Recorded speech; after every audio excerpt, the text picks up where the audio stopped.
Octie chii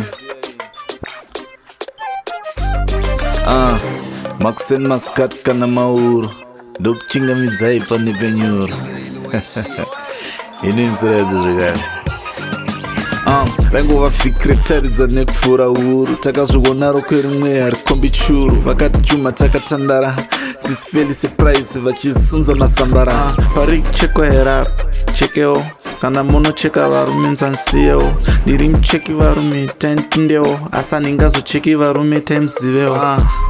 Akasvibuka mujama kwaini handisingitwa nodai mbondipama dzisiri dzekucheka mautondipedzera nguva ndiri mucheki mukuru wekumabvazuva.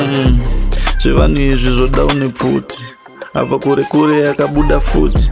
Imi muchiti pasi rino hariguti vatyairi vanorifidha vaimhanya zvekuti. Takatombobvunza wai kumbori nechiko chingatomhanyirwa Nkayi zvekutosiya malemon cream namapai kuomberera driver achiita zvakadai.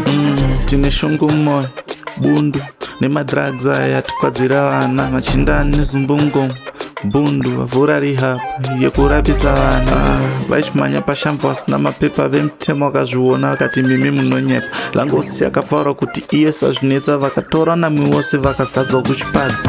Toenda zvitendero kwanzi nevaiveko madzimai akakwira gomo usiku madeko. Chibhegi chemunyu neshamu inokwana kunamatira varume nekuchemera mbereko.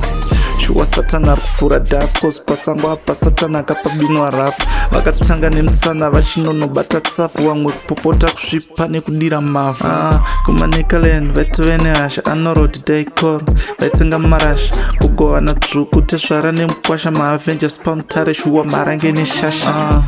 Maxen maskat kana mauro chinitendai zvenyu Nhepfenyuro. Maxen maskat kana mauro yeah.